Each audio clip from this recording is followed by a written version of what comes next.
오늘 우리에게 주신 말씀 우리가 합독하고 그 다음에 지난주 말씀 잠깐 영상으로 함께 나누고 오늘부터 하나님의 강의라는 주제로 가지고 시리즈 말씀을 나누겠습니다. 같이 한번 은혜로운 목소리와 함께 읽겠습니다. 시작. 명절 끝날 곧 큰 날에 예수께서 서서 외쳐 이르시되 누구든지 목마르거든 내게로 와서 마시라. 나를 믿는 자는 성경의 이름과 같이 그 배에서 생수의 강이 흘러나오리라 하시니 이는 그를 믿는 자들이 받을 성령을 가리켜 말씀하신 것이라. 예수께서 아직 영광을 받지 아니하셨으므로 성령이 아직 그들에게 계시지 아니하시더라. 아멘. 제가 몇 해 전 아프리카 잠비아를 방문했을 때 꼭 가보고 싶었던 한 곳이 있었습니다. 세계 3대 폭포 가운데 하나인 빅토리아 폭포입니다. 제가 이 영상과 사진을 직접 찍어 왔는데 한번 보여드리면 좋겠습니다. 빅토리아 폭포 물길이 떨어지는 그때 큰 무지개가 걸려 있었습니다. 빅토리아 폭포는 짐바브웨와 잠비아 국경 사이로 흐르고 있는 잠베지 강물이 모여서 만든 어마어마한 폭포입니다. 폭포의 넓이가 1.7km고 폭포의 물이 아래로 땅에 떨어지는 높이가 108m입니다. 그것만이 아닙니다. 폭포 아래로 떨어진 물방울이 다시 엄청난 수증기가 돼서 폭포를 거슬러 올라가는데 도저히 저 멀리서 봐도 자료화면 한번 띄워주십시오. 저기에 구름이 모여 있었습니다. 뒤로 한번 돌아가 보십시오. 예, 저게 바로 그 구름입니다. 그리고 물이 떨어지는 소리가 얼마나 웅장하고 큰지 옆에서 뭐라고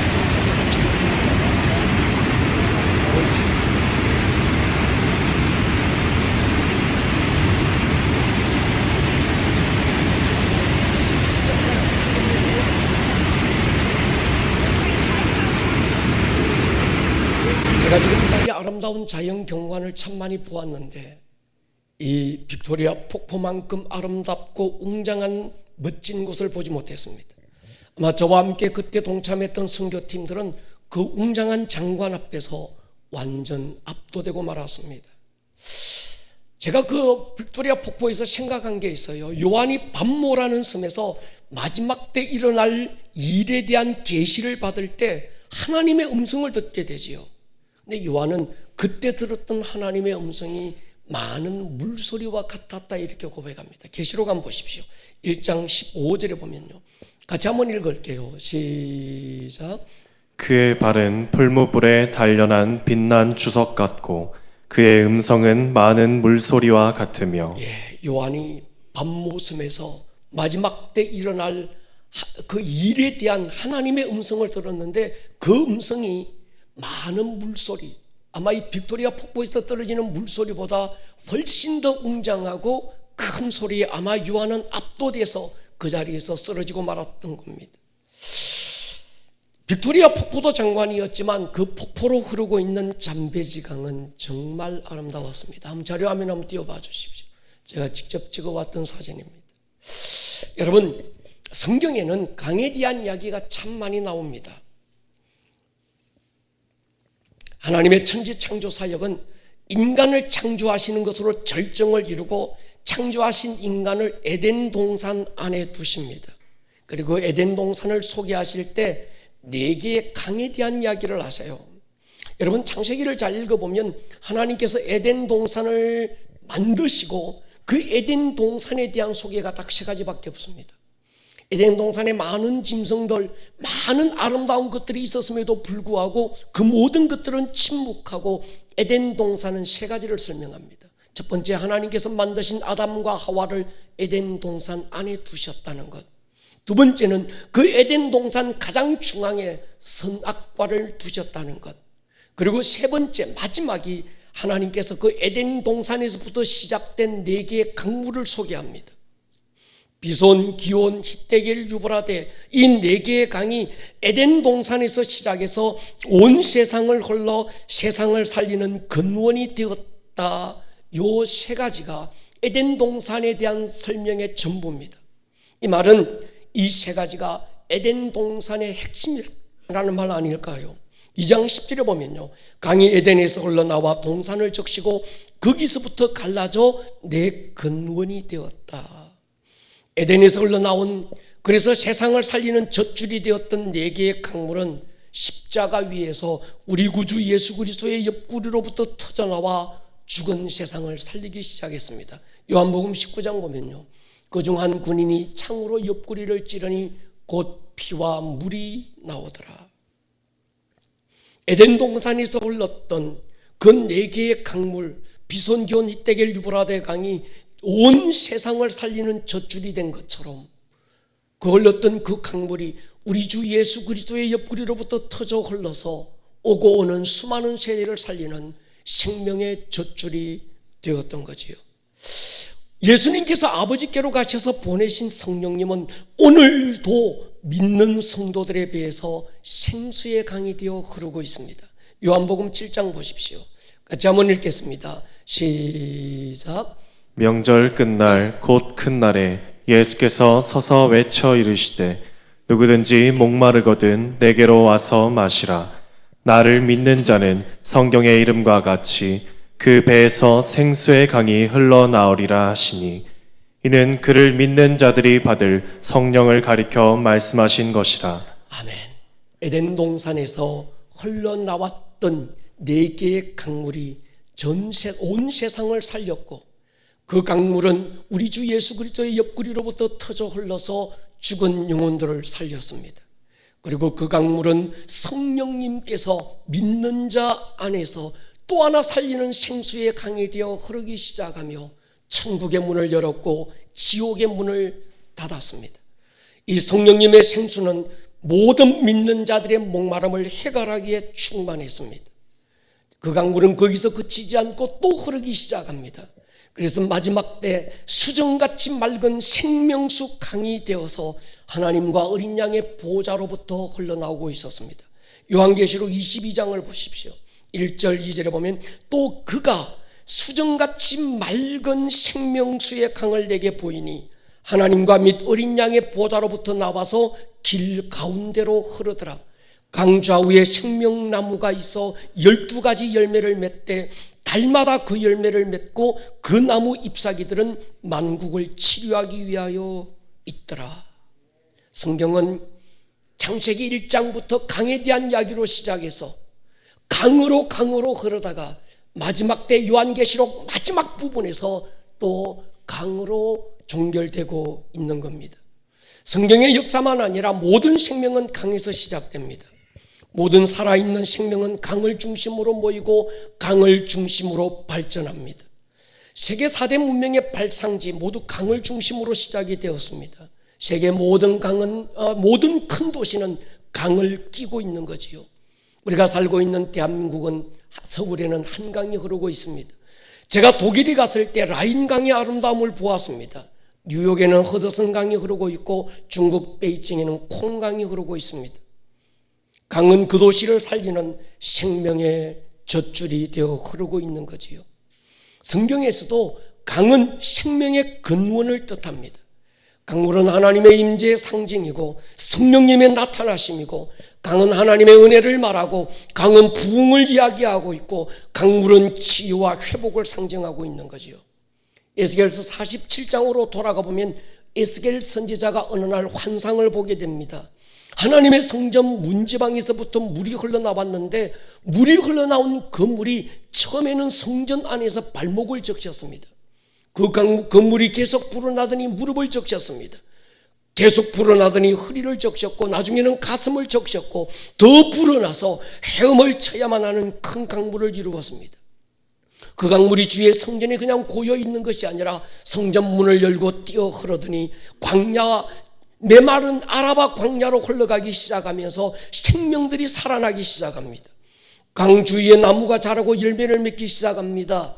그 나무 잎사귀들은 죽은 자와 병든 자를 치료하는 약재료가 되기 시작했습니다. 그 강물은 죽은 바다 사이로 흘러들어갔더니 죽었던 사해 바다가 살아서 그 바다에서 물고기들이 펄떡거리며 뛰기 시작합니다. 강물은 죽은 것을 다시 살리는 회복과 치유였습니다. 예수님은 요단강에서 세례받으며 공생애를 시작했어요. 강물은 다시 태어나는 거듭남이고 소생케 하는 능력입니다. 문둥병자 나아만은 그 강물에 뛰어들어 치유함을 받았다 성경은 기록합니다. 하박국 선지자는 이 강물에 대해서 이렇게 절정을 노래했습니다. 이는 물이 바다를 덮음같이 여호와의 영광을 인정하는 것이 세상에 가득함이니라. 물이 바다를 덮음같이, 강물은 하나님의 영광의 상징이고 부흥의 역사입니다. 그 역사가 있는 현장이 저는 오늘 우리 교회 예배 현장이라고 확신합니다. 그러므로 오늘 여러분 그저 하나님 앞에 와서 예배드리고 끝나고 돌아가시면 안 됩니다. 찬양하다가 기도하다가 말씀 듣다가 이 강물에 뛰어들어서 무릎을 적시고 허리를 적시고 여러분의 가슴을 적실 수 있기를 원하고, 적셨던 그 흔적들로 여러분의 삶의 현장을 적시는 강물이 돼서 여러분의 삶의 현장에 아름다운 열매가, 약재료들이 풍성케 되는 은혜가 있기를 주의 이름으로 축원합니다. 앞서 언급한 것처럼 예수님께서 십자가에 달려 돌아가실 때 그 옆구리에서 물과 피가 쏟아져 나왔습니다. 예수님의 옆구리에서 흘러나온 그 피가 진붉은 우리의 모든 죄를 흰눈처럼 씻었습니다. 예수님의 그 피가 지옥의 문을 닫았고 음부의 머리를 밟았습니다. 예수님의 그 피가 하늘의 문을 열었습니다. 그 옆구리에서 흘러나온 물이 우리 영혼의 목마름을 해결하고도 충분했습니다. 성경 출애굽기 17장에 이런 사건이 소개됩니다. 애굽을 뛰어나왔던 이스라엘이 광야로 나왔을 때 마실 물이 떨어졌어요. 온 백성들이 목이 말라 모세와 하나님을 원망하기 시작합니다. 모세는 하나님께 부르짖었고 하나님은 그 모세에게 한 가지를 지시합니다. 하나님의 지팡이를 손에 들고 하나님의 산 호렙으로 가게 합니다. 모세가 하나님의 산 호렙 앞에 섰을 때 하나님은 한 반석을 지명하시면서 이 반석을 치라고 하지요. 모세가 그 반석을 치는 순간에 반석에서 물이 쏟아져 나와서 모든 백성의 목마름을 해결했다 성경은 기록합니다. 바울은 고린도전서에서 그때 요한복음 출애굽기 17장에서 그 호렙산의 반석의 사건을 예수님으로 연결시켜요. 고린도서 10장 보십시오. 4절 우리 같이 한번 읽겠습니다. 시작. 다 같은 신령한 음료를 마셨으니 이는 그들을 따르는 신령한 반석으로부터 마셨음에 그 반석은 곧 그리스도시라. 예, 바울은 고린도전서 10장에서 호렙산의 반석을 깨뜨리고 흘러나온 그 생수는 십자가에서 예수님의 옆구리에서 흘러나온 그 물에 대한 상징이라고 얘기합니다. 우리 주 예수님의 옆구리를 깨고 흘러나온 생수가 우리 영혼의 목마름을 해결시키는 신령한 음료라고 말씀합니다.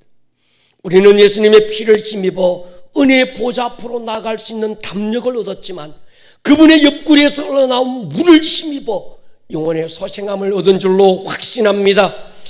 내가 목마르다 십자가에서 그분의 목마름은 우리 모든 영혼의 목마름을 대신하기 위한 생명샘이신 그분이 목말라 하신 것이지요. 성경에 또한 사건이 소개됩니다. 한 번은 다윗 왕이 블레셋과의 전투에서 목이 말랐어요. 고향 베들레헴 우물을 마시고 싶은 간절함이 있었지만 고향 베들레헴은 이미 적군 블레셋의 손에 들어가 있었습니다. 이 사실을 알고 있었던 다윗의 충복 세 사람이 목숨을 걸고 다윗을 위해서 적의 진영을 뚫고 베들레헴으로 가서 우물물을 길러서 다윗 왕에게 바치지요. 자신을 위해서 목숨 걸고 베들레헴으로 가서 길러온 그 물을 다윗이 마실 수가 없어서 그 물을 땅에 쏟으며 하나님께 바치게 됩니다. 역대상 11장 보십시오. 17절부터 보면 다윗이 갈망하여 이르되 베들레헴 성문 곁 우물물을 누가 내게 마시게 할꼬 하며 이 세 사람이 블레셋 사람들의 군대를 돌파하고 지나가서 베들레헴 성문 곁 우물물을 길어가지고 다윗에게로 왔으나 다윗이 마시기를 기뻐하지 아니하시고 그 물을 여호와께 부어드립니다. 다윗 왕은 구약의 예수님에 대한 모형의 인물이지요. 다윗 왕 고향 베들레헴과 예수님의 고향 베들레헴은 같은 지역입니다. 다윗 왕이 베들레헴 우물의 물을 마실 수 없어서 하나님께 부어드린 것처럼 예수님의 옆구리에서 흘러나왔던 그 물이 하나님께 바쳐짐으로 저와 여러분들을 살리는 생명샘이 되었습니다. 요한복음 4장에 수가라는 한 사마리아 땅에 있는 작은 마을을 소개합니다. 그 마을에 이름 없는 한 여인의 목마름을 아시고 주님은 그 먼 길을 돌아서 그 여인을 찾아가는 사건이 나옵니다. 요한복음 4장에 보면요, 예수님이 그 여인에게 이런 말을 합니다. 내가 주는 물을 마시는 자는 영원히 목마르지 않을 것이다. 내가 주는 물은 그 속에서 영생하도록 솟아나는 샘물이 될 것이다. 이 여인은 세상이 주는 온갖 물을 다 마셔봤습니다. 돈이라는 물도 마셔봤고 명예라는 물도 마셔봤습니다. 세상이 주는 쾌락과 온갖 즐거움의 물을 다 마셔봤지만 끝없는 바닷물을 마신 것처럼 목마름에 또 목말랐던 거지요. 주님이 여인의 목마름을 아시고 여인을 찾아오셔서 너의 영혼의 목마름을 해결해 줄 수 있는 유일한 물은 예수 그리스도 자신임을 소개해 주셨던 겁니다. 모세가 반석을 쳤을 때 쳤다라는 히브리어 라카라는 말과 예수님이 채찍에 맞았다라는 말 라카가 같은 말입니다. 그리고 이 단어가 사무엘상에서 또 한 번 사용되는데 다윗이 골리앗의 이마를 물맷돌로 때렸다 쳤다라고 할 때 라카라는 단어가 동일하게 쓰여집니다. 블레셋의 장수 골리앗이 40일간 밤낮으로 이스라엘 백성들을 조롱하면서 하나님의 이름을 외치며 모욕하면서 외쳤던 말이 있잖아요. 너희 중 나와 맞짱뜰 한 사람을 택해라. 아담 이후로 4,000년 동안 마귀는 하나님의 이름을 모욕하고 전 인류를 향해 조롱하며 외쳤습니다. 나와 맞짱뜰 한 사람을 택해서 내게 보내라. 그 소리를 들었던 소년 다윗이 엘라 골짜기에서 물맷돌 5개를 주워서 뛰어나가잖아요. 제가 묵상해 봤습니다. 왜 물맷돌 5개였을까? 하나 딱 던졌는데 빗 맞으면 다시 던지려고 5개를 들고 나갔을까? 아니었던 것 같아요. 여러 가지 의미를 찾을 수 있겠습니다. 블레셋에는 골리앗 외에도 키 큰 장수 거인이 4명이나 더 있었다고 성경은 기록합니다. 아마 다윗은 그 하나를 딱 치고 나면 4명이 일어나면 4명 다 박살내겠다는 의지를 가졌을 거예요. 근데 더 깊은 의미가 있습니다. 성경에서 5라는 숫자의 의미는 속죄, 은혜라는 의미를 가집니다. 그래서 이스라엘에는 속죄 제사가 5가지가 있습니다. 5대 제사가 있는 거지요. 뭡니까? 번제, 소제, 화목제, 속죄제, 속건제. 이 5가지 제사는 먼 훗날 이 땅에 오실 예수 그리스도 그분의 십자가에 대한 비유요 모형이었습니다. 예수님께서 십자가에서 남기셨던 상처도 양손과 양발과 옆구리 5군데였습니다. 구속사적인 입장에서 구약의 다윗은 오실 예수님에 대한 모형이고 그림자였다면 다윗이 들고 나갔던 물맷돌은 마귀를 향해 던졌던 예수님의 십자가의 흔적이라고 해도 누가 부정할 수 있겠습니까? 다윗이 던진 돌에 골리앗이 맞고 쓰러졌던 것처럼 머릿돌 대신 예수님 십자가 위에서 마귀의 머리를 밟아버리잖아요. 하나님이 마귀의 머리를 밟기 위해 준비하신 한 사람 예수 그리스도였습니다. 마귀가 끝없이 나와 맞짱뜰 한 사람을 택하라. 하나님은 누구도 모르게 그의 독생자 예수 그리스도를 준비해 오셨고 그 예수 그리스도 때가 되어 십자가 위에서 가슴을 찢고 터져나오는 피를 쏟아서 마귀의 머리를 밟으신 줄로 믿습니다. 여러분 출애굽기 15장에 보면 애굽을 나왔던 이스라엘 백성들이 수르 광야에 도착합니다. 아마 양육 과정을 통해서 이 출애굽기를 배웠던 분은 쉽게 이해가 갈 거예요. 애굽에서 나왔던 모든 물 이미 떨어졌고 광야 어디에서도 물을 찾을 수 없었던 때입니다. 역시나 다르게 모든 백성들은 목이 말라 모세와 하나님을 원망하기 시작합니다. 근데 옆에 보니까 한쪽에서 물이 고인 웅덩이를 발견합니다. 야, 이제 살았구나. 달려갔는데 그 물은 쓴물이라 마실 수가 없었습니다. 그때 하나님은 모세에게 한 나뭇가지를 지정하세요. 주위에 많은 나무들이 있고 나뭇가지들이 있었지만 하나님은 하나의 나뭇가지를 지정하셔서 그 나뭇가지를 꺾어서 쓴 물에 던지라고 얘기합니다. 그 나뭇가지가 물에 던져지자 쓴물이 탄물로 바뀌는 사건을 소개합니다. 이 사건을 통해서 하나님은 자신을 이렇게 소개해서요. 출애굽기 15장 보십시오. 26절 우리 같이 한번 읽겠습니다. 시작. 이르시되 너희가 너희 하나님 나 여호와의 말을 들어 순종하고 내가 보기에 의를 행하며 내 계명에 귀를 기울이며 내 모든 규례를 지키면 내가 애굽 사람에게 내린 모든 질병 중 하나도 너희에게 내리지 아니하리니 나는 너희를 치료하는 여호와임이라. 쓴물이 더 이상 마실 수 없는 쓴물이 나뭇가지가 던져지면서 단물로 바뀌는 그 현장에서 그 나뭇가지는 십자가에 대한 모형이고 십자가에 대한 예표였다고 모든 구속사의 학자들은 얘기하고 있습니다. 모세가 그 마라의 쓴물을 달게 때 던졌던 그 나뭇가지, 하나님이 아무 나뭇가지가 아니라 직접 지정하셨던 지명하신 그 나뭇가지가 먼 훗날 어긋진 나무 토막에 달리실 예수 그리스도 십자가에 대한 예표였다고 얘기하는 거예요. 그 십자가 위에서 흘러나왔던 그 물이 치료하는 여호와 라파의 이름이 거기서부터 시작이 됐던 거지. 사랑하는 여러분, 오늘 병들어 신음하는 분 아니 계십니까? 재채기 맞고 나는 너희를 치료하는 여호와 라파다. 주의 공로를 입을 수 있기를 주의 이름으로 축원합니다. 모든 땅이 병들은 것 같아요. 만물이 목이 마른 때입니다. 이때 우리에게 절실하게 필요한 게 뭘까요? 하나님이 지명하셨던 한 나무까지 십자가의 그 은혜가 이 땅을 여호와 라파 치유하는 능력의 강물이 될 줄로 믿습니다. 이스라엘에 가보신 분은 알고 계시겠지만 이스라엘은 우리나라 강원도만한 작은 나라입니다. 북쪽에 있는 2814m의 헐몬산에서 흘러내린 물이 갈릴리 호수의 고입니다. 갈릴리 호수의 고였던 그 물이 요단강을 통해서 흘러서 죽음의 바다 사해로 흘러가는 거지요. 성경에 요단강에 대해서 처음 소개된 인물이 여호수아입니다. 광야를 다 지난 이스라엘 백성들 꿈에도 그리던 땅 가나안을 목전에 두고 있던 때 그들의 눈앞에 펼쳐진 건 도무지 건널 수 없는 요단강입니다. 도무지 인간의 힘으로 건널 수 없는 그 강가에서 두려움과 절망에 빠졌던 여호수아에게 하나님은 한 가지를 말씀합니다. 하나님의 언약궤를 맨 제사장으로 앞서 건너가게 하라.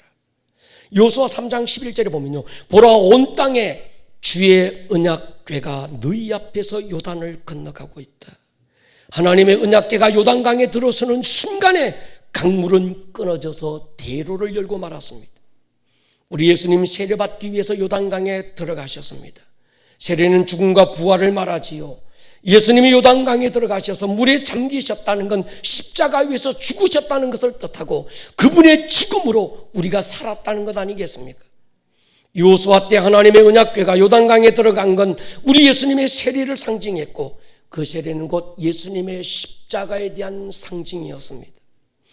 제가 요단강이 끊어진 여호수아의 사건을 읽고 지난주에 묵상하다가 궁금한 게 생겼습니다. 이 요단강이 어디까지 끊어졌다고 기록되는지 한번 보시면 좋겠습니다. 여호수아 3장 16절 보십시오. 곧 위에서부터 흘러내리던 물이 그쳐서 사르단에 가까운 매우 멀리 있는 어디요? 아담 성읍 변두리에 일어나 한 곳에 쌓이고 아라바 바다 여매를 향하여 흘러가는 물은 온전히 끊어짐에 백성이 여리고 앞으로 바로 건넜다. 하나님은 이스라엘 백성도 하여금 요단강을 건너가게 하실 때 이스라엘 백성들이 건너갈 수 있는 규모만큼만 요단 강물을 끊으신 것이 아니라 그 강물이 매우 멀리 있는 사르단 아담 성읍에까지 끊어버리셨다는 거예요. 제가 궁금했습니다. 하나님, 그렇게 힘을 낭비하실 이유가 뭐 있습니까? 아무리 하나님이 하나님이시지만 이 백성들이 그 앞에까지만 끊어놓으셔도 충분히 건너갈 수 있는데 왜 하나님은 아담이라는 이름까지 거론하시면서 그 성읍까지 하나님이 끊으실 이유가 뭐였습니까? 하나님이 제게 그런 감동을 주셨습니다. 예수님의 십자가는 사해의 죽음의 권세를 풀어버리고 그리고 아담이 선악과를 따먹고 하나님 앞에 범죄했던 그 죽음의 강까지 올라가서 전 인류를 살렸다, 제게 감동을 주셨습니다. 할렐루야. 하나님은 여호수아에게 하나님의 언약궤를 백성이 다 건너가도록 요단강 바닥 한복판에 머물게 합니다. 세례는 예수님과 함께 못 박히는 경험임을 우리에게 보여주신 것 아닐까요? 백성들이 요단을 다 건너자 요단강 아래에 있던 12돌을 취해서 등에 짊어지고 나오게 만들고 그 돌을 길갈이라는 요단강가에 쌓아서 오고 오는 모든 세대들로 하여금 볼 수 있는 기념비를 만들게 했습니다. 이것은 예수님과 함께 우리는 이미 죽은 자고 오늘 우리가 살고 있는 것은 예수님의 생명으로 다시 살고 있다는 우리의 신앙 고백을 분명하게 하기 위한 것 아닐까요? 여러분, 우리가 사는 길은 오직 한 가지입니다. 예수와 함께 죽는 겁니다. 할렐루야.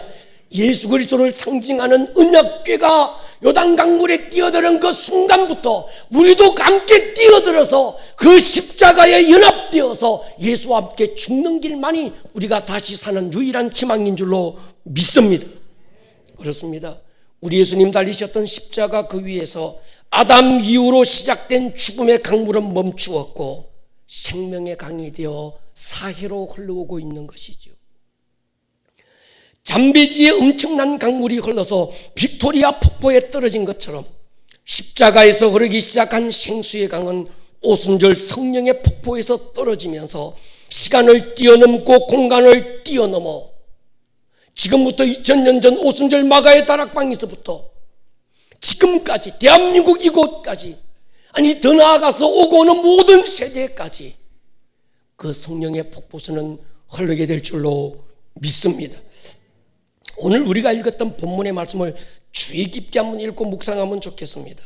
예수님께서 이 말씀을 선포하신 타이밍에 우리가 한번 집중해 볼 필요가 있습니다. 성경 요한복음 7장은 이렇게 말합니다. 명절 끝날 곧 큰 날에. 명절이 있는데 한 주간의 명절 중에서 끝날이 있는데 그 마지막 날이 뭔가 하면 명절 중에서 가장 큰 날이라는 얘기예요. 여기서 명절은 초막절을 얘기합니다. 이스라엘은 세 가지 절기가 있습니다. 유월절, 오순절, 초막절, 오유초, 유오초 그렇게 얘기합니다. 유월절은 아시는 대로 이스라엘이 애굽의 노예에서 해방된 날을 기념하는 절기입니다.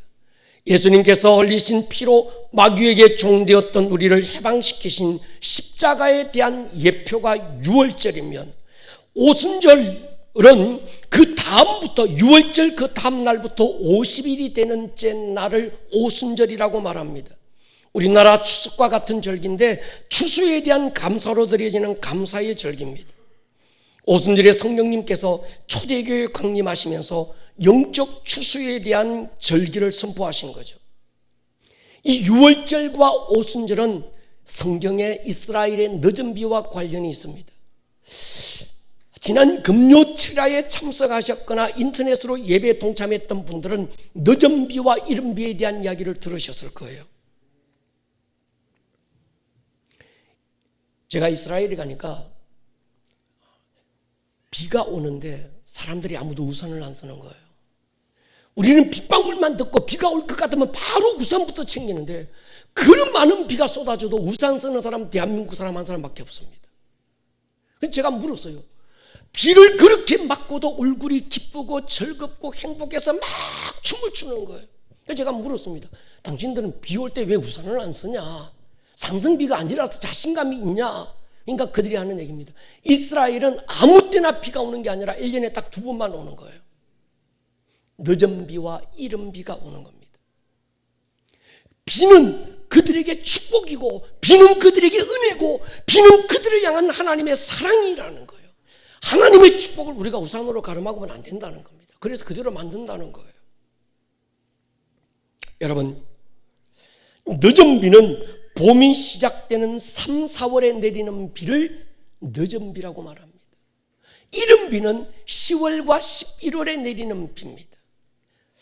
이게 많은 분들이 이걸 착각해요. 3, 4월에 내리는 비가 이른 비 같고 10월과 11월에 내리는 비는 늦은 비 같은데, 태양력을 기준으로 하는 우리 개념으로는 3, 4월이 이른비 같은데 그들의 기준으로는 3, 4월 6월절과 오순절 사이에 내리는 이 비는 그들은 늦은 비라고 이름하는 겁니다.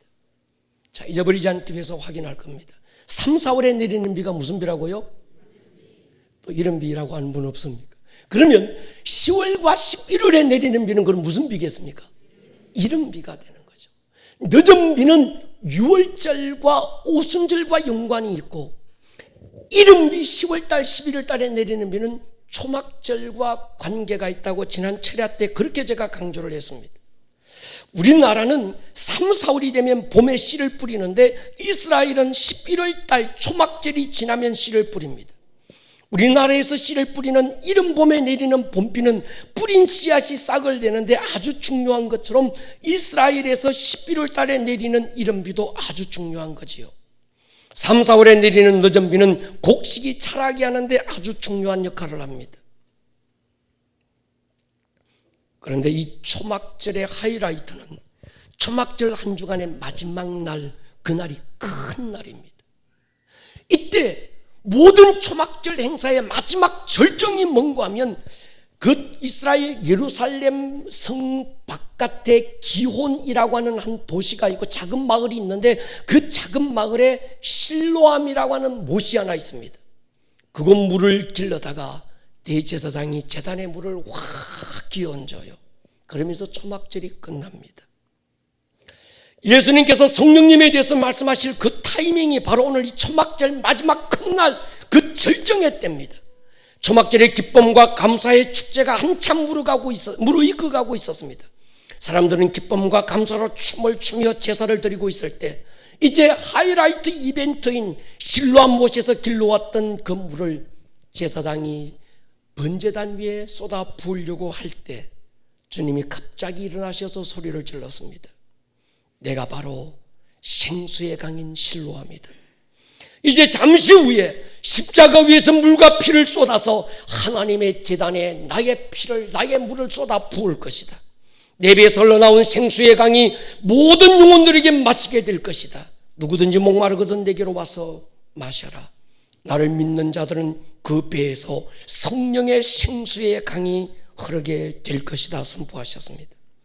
주님은 이 말씀이 단지 비유의 말씀이 아니라 실제였고 사실임을 증명하기 위해서 그 다음 날 한소경이 눈을 뜨게 하실 때 그냥 그 자리에서 뜨게 해주신 것이 아니라 실로암 못에 가서 씻어라. 그의 눈을 밝혀주셨던 거지요. 여러분, 신앙은 종교적인 의식이 포함되지만 의식을 뛰어넘어 삶의 실제여야 합니다. 예수님이 생명의 강이라는 말은 종교적인 의식을 말하는 게 아닙니다. 비유도 아니고 형이상학적인 상징도 아닙니다. 예수님이 생명의 강이라는 말은 분명한 실제고 사건인 줄로 믿습니다. 모든 인류를 살리는 생수의 강, 우리 주 예수 그리스도, 그분은 한 분밖에 없습니다. 성전 기둥 안에서 에스겔서 47장에서 성전 기둥 아래서 흘러나온 물이 발목을 적셔서요, 그 물이 차고 오르더니 무릎을 적십니다. 점점점 불어나서 허리를 채웠습니다. 점점점 불어나서 헤엄치지 않고는 건널 수 없는 강이 됐어요.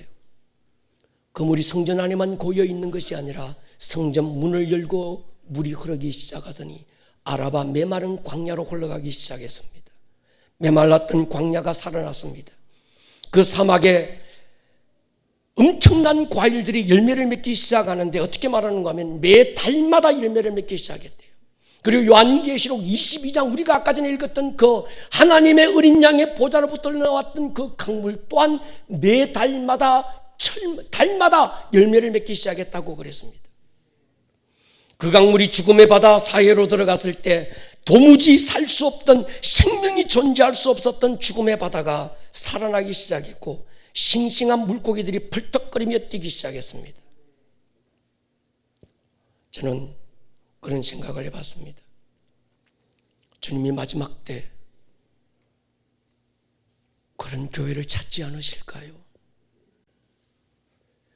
그냥 종교적인 의식 속에 갇혀서 예배하고 돌아가는 그런 교회 말고 한 분의 예배 속에서도 그 제단으로부터 하나님의 생수가 쏟아져 나와서 예배하는 모든 자들의 발목을 적셔가고 그 물이 거기서 찬양하다가 기도하다가 점점 차올라서 무릎을 적시고 그 강물이 점점 불어나서 말씀이 선포될 때 가슴을 적시고 할렐루야. 그 강물이 주의 교회만 채워진 것이 아니라 주의 교회 문을 박차고 열고 돌파해서 세상으로 흘러서 메마른 이 땅을 적시고 죽음의 바다를 살리는 그런 교회를 찾으신다면 하나님 우리 교회를 보십시오.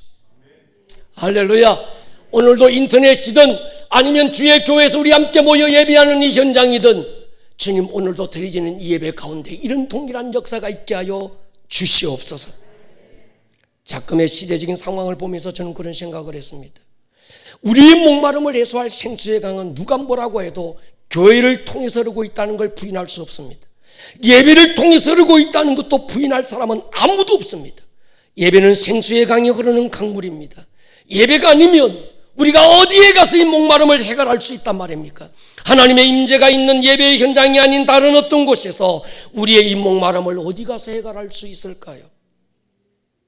제가 이스라엘에 갔을 때 가장 실망했던 곳이 있습니다. 요단강이었습니다. 저는 요단강에 대한 환상이 있었습니다. 실제 제가 가보니까 요단 강물이 메말라서 동네 개천보다 못하게 되어 있는 걸 보고 급 실망을 했습니다. 요즘 우리 예배가 많이 어려워지고 있습니다. 예배 현장에 자유하게 뛰어나와서 마스크를 벗고 마음껏 찬양하고 부르짖던 그때가 사람들은 그립다고 말합니다. 그 그리움이 우리의 목마름을 해결해 줄 수는 없지만 이 그리움이 만성이 되어서 아련한 옛 추억으로 남을까 더 두렵습니다. 저는 인터넷으로 예배하는 걸 부정하고 싶지 않습니다. 왜냐고 하면 예배의 본질은 형태와 장소가 아니라 하나님의 임재이기 때문입니다. 인터넷으로 예배를 드려도 하나님의 임재를 충분히 느낄 수 있다면 그렇게 하셔야 합니다. 또 우리 가운데는 육신이 연약해서 바이러스에 취약한 분들도 계시고 개인적인 사정이 예배 현장에 노출될 수 없는 분들도 있을 겁니다. 그런 분들은 인터넷으로 최대한 환경을 만들어서 인터넷으로 예배 드릴 수 있기를 권면합니다. 그러나 예배는 우리 신앙의 옵션이 아니라 본질입니다. 태중의 아기가 탯줄을 통해서 엄마와 연결되고 엄마로부터 모든 수분과 영양분을 공급받고 살고 있는 것처럼 우리 그리스도인들은 예배라는 탯줄을 통해서 하늘의 생수를 공급받고 사는 자들인 줄로 믿습니다. 여러분, 성경에 나오는 한 부자가 있습니다. 엄부에서 목이 말라 견딜 수 없어서 몸부림을 칩니다. 그런데 이 이야기는 비유가 아니라 실제 상황입니다. 나사로가 낙원에 있는 것도 비유가 아닌 것처럼 하나님을 몰랐던 이 부자가 음부에 떨어진 것도 비유가 아니고 실제고 거기서 목이 말라 처절하게 부르짖는 것도 비유나 상징이 아니라 실제 사건입니다. 그런데 이 부자의 영혼이 죽고 나서 음부에 가니까 목이 말랐을까요? 그전에도 목이 말랐을까요? 그전에도 목이 말랐을 겁니다. 그가 살았을 동안에 그의 영혼은 육체 안에서 목이 굉장히 말랐습니다. 근데 그가 가졌다는 것 때문에, 그가 배웠다는 것 때문에, 남다른 환경을 가지고 있다는 것 때문에 그의 목마름을 느낄 수 없도록 마비된, 영혼의 마비된 느낌도 모든 감각마저 사라져버린 그 영혼의 마비 때문에 느끼고 있지 못했을 뿐이지만 실제 그 영혼은 그 육체 안에서도 이미 음부를 경험하고 있었고 목이 말라 처절하게 부르짖고 있었을 거예요. 지금은 참 메마른 때입니다. 지난 한 주간 저도 참 힘들었습니다. 매스컴을 볼 때마다 들려오는 소식들마다 하나님께 부르짖어서요. 이런 때 목사는 어떻게 살아야 합니까? 하나님, 이런 때 교회는 무엇을 해야 합니까? 그런 고민이 많았습니다. 다만 한 가지 결론은 목마른 자들은 목마른 근성을 드러내야 될 때입니다. 목말라 하지 않으면 결국 메마름만 남습니다.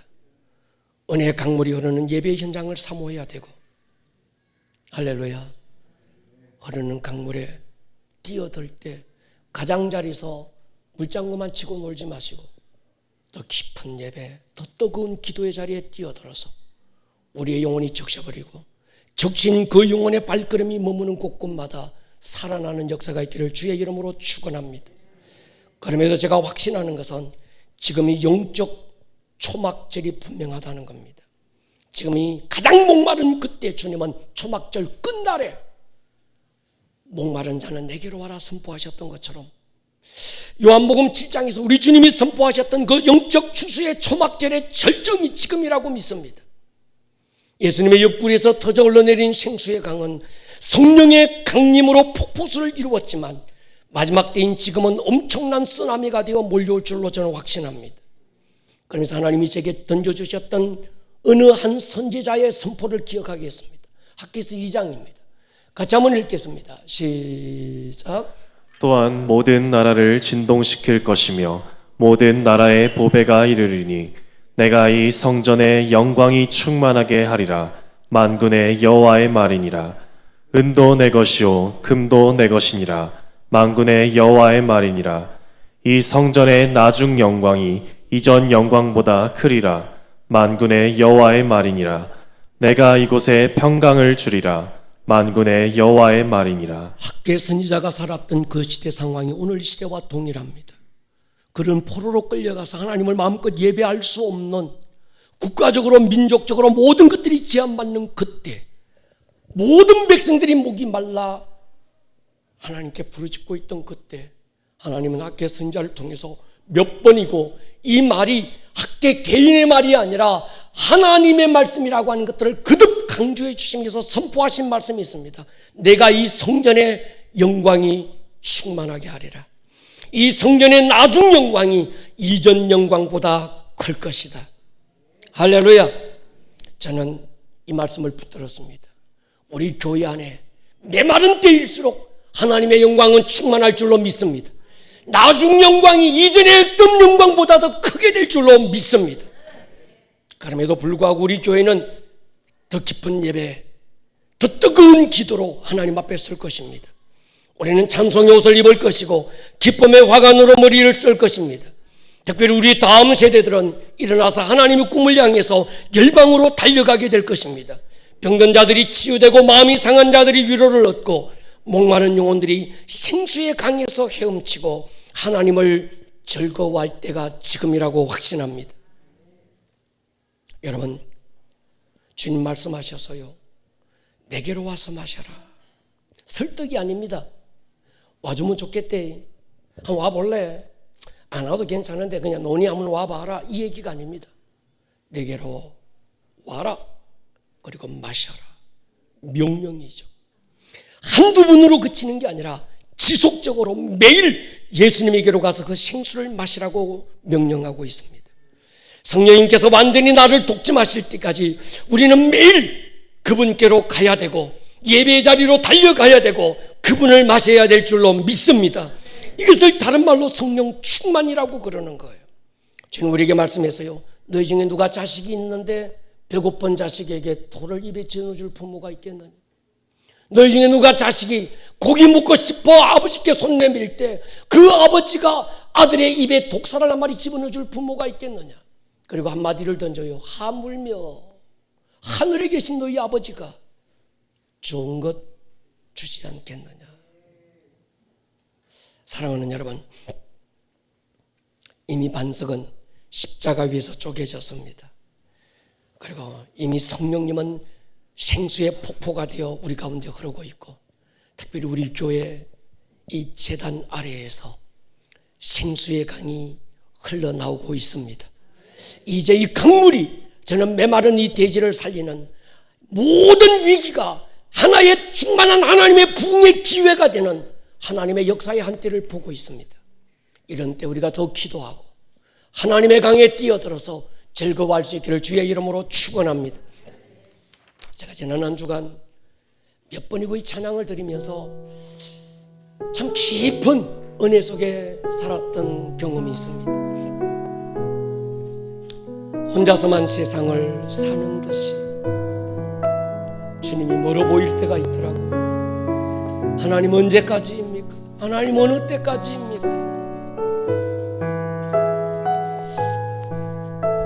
주님 제게 말씀했습니다. 사람을 보지 말고 주님을 봐라.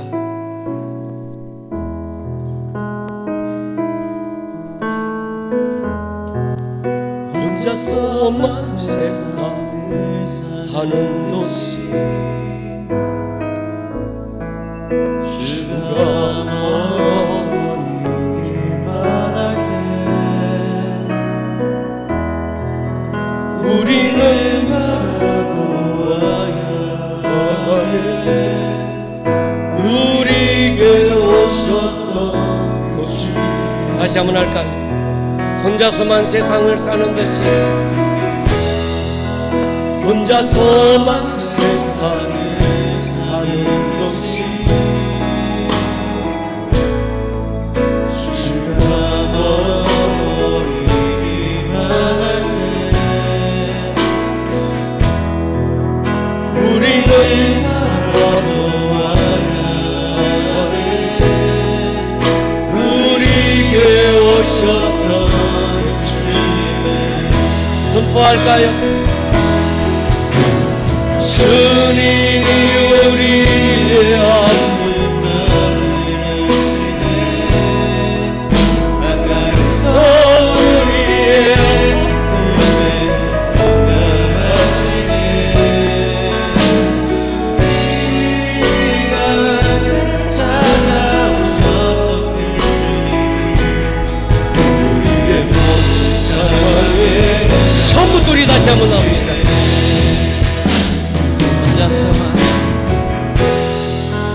혼자서만 세상을 사는 것이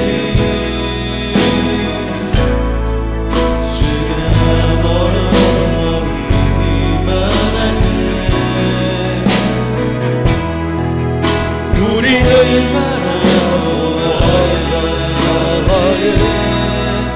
우리에게 오셨던 주님의 선포할까요? 주님이 우리의 아픔을 나누시네. 가까이서 우리의 아픔에 공감하시네. 네 가운데 찾아오셨던 그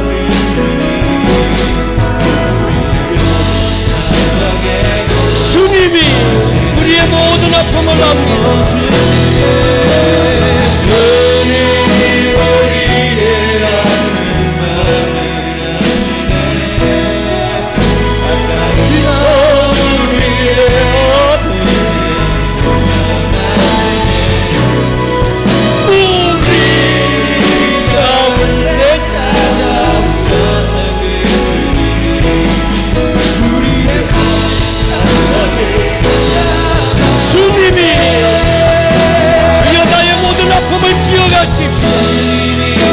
주여 오늘 나의 모든 상황을 보십시오. 메말라가는 이 땅을 보십시오. 주여 이 나라 이 민족을 주의 눈으로 보십시오. 우리가 은혜 찾아오셨네.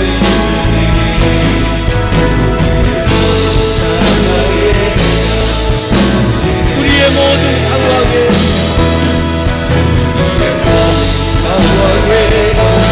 우리의 모든 상황에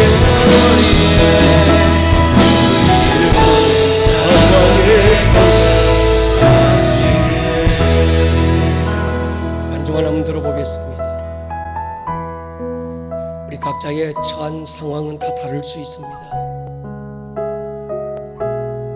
그러나 모든 상황에 공감할 수 있는 분이 우리 주님입니다.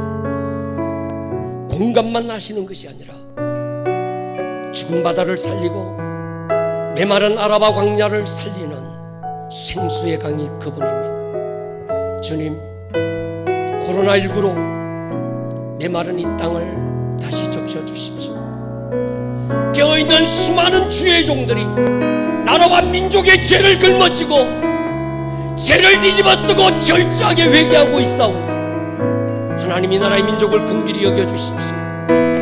하나님이 기뻐하지 않는 동성애를 받아들이고 하나님이 철저하게 미워하는 우상 숭배가 주님 만연한 이 땅을 하나님 긍휼히 여겨주십시오. 그리고 나의 하나님, 다시 생명수의 강이 이 땅의 모든 교회들로부터 흐르게 도와주십시오. 다른 어느 교회를 떠나서 주여 우리 아름다운 꿈의 교회 안에서 살리는 강물이 일어나게 해주십시오. 우리 성도들의 발길이 머무는 곳에 주여 메마른 광야들이 살아나는 걸 보게 해주십시오. 우리 시간 한번 주여 통성으로 한번 부르짖고 기도하기 원합니다. 기도하겠습니다. 주여